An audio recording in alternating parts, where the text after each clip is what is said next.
A couple, already parents to a son, make the decision to adopt a little girl, but they harbor apprehensions about their son's reaction. Subsequently, he flees from the house.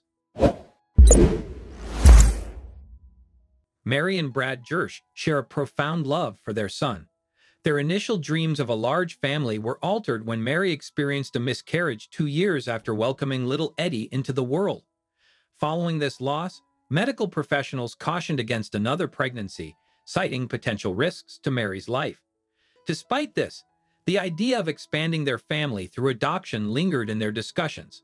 Eventually, they reached a pivotal decision. The only remaining step was to share this news with Eddie. Mary and Brad had a meeting with their social worker, who told them that they would be receiving their new baby, a girl, within the next 2 weeks. It was time to break the news to Eddie. "I don't know Brad," Mary said anxiously. "Eddie's been an only child for 8 years. I hope he takes it well. We've spoken about adoption as a family," Brad pointed out. "He knows we are candidates, and he always seemed cool about it, even excited."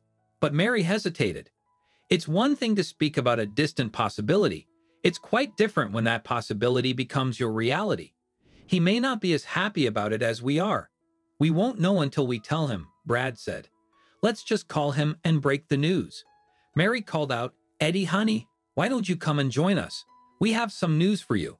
A few minutes later, Eddie walked in with his baseball mitt under his arm. "Hey, guys," he said. "What's up?" Mary patted the sofa next to her. "Sit down, Eddie," she said. "Daddy and I want to talk to you." Eddie sat and looked questioningly at his parents. Brad cleared his throat. "Well, Eddie," he started, "you know how Mom and I talked to you about maybe getting you a new little brother or sister?" "Yeah," Eddie said. "You said we could adopt a kid who needed a family." "That's right," Mary smiled. "Well, we've had some news. You will be getting a new sister in the next 2 weeks." "A sister?" asked Eddie. "How old is this kid?" Brad and Mary exchanged a quick glance. "This little girl is a baby, Eddie," she explained. "She's just been born." "You mean small, like with diapers and baby bottles and stuff like that?" Eddie asked, frowning. "Yes," Mary replied. "That's right. But a baby that small." Eddie looked worried. "You'll need to look after her all the time?" Brad was starting to look worried. "Eddie, that doesn't mean we won't have time for you. So she will be crying all the time?" Eddie said. "And it will be." "It's not in it, Eddie," Mary corrected. "It's a she. It's a girl. And her name is Kim." Eddie just stared at his mom and dad. Then he jumped to his feet and ran upstairs. Mary leaped up. "Eddie," she cried. "Wait."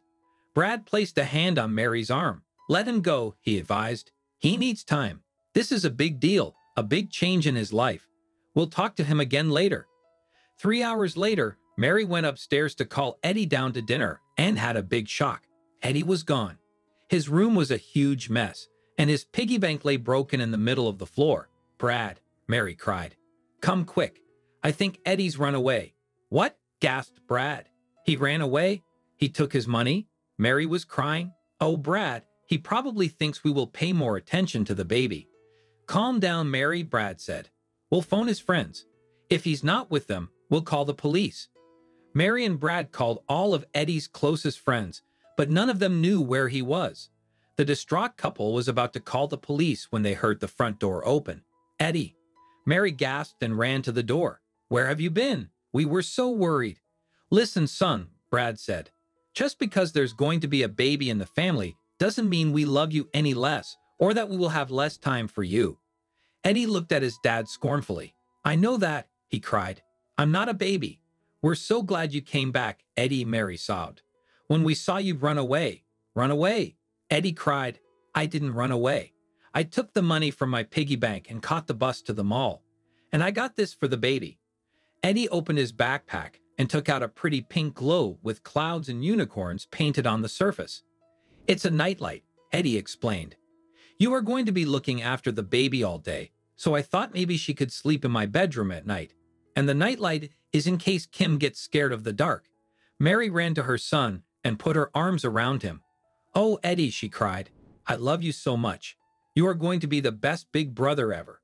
Eddie just grinned. "I know that." What do you think of this story? Let us know in the comment section. Thank you.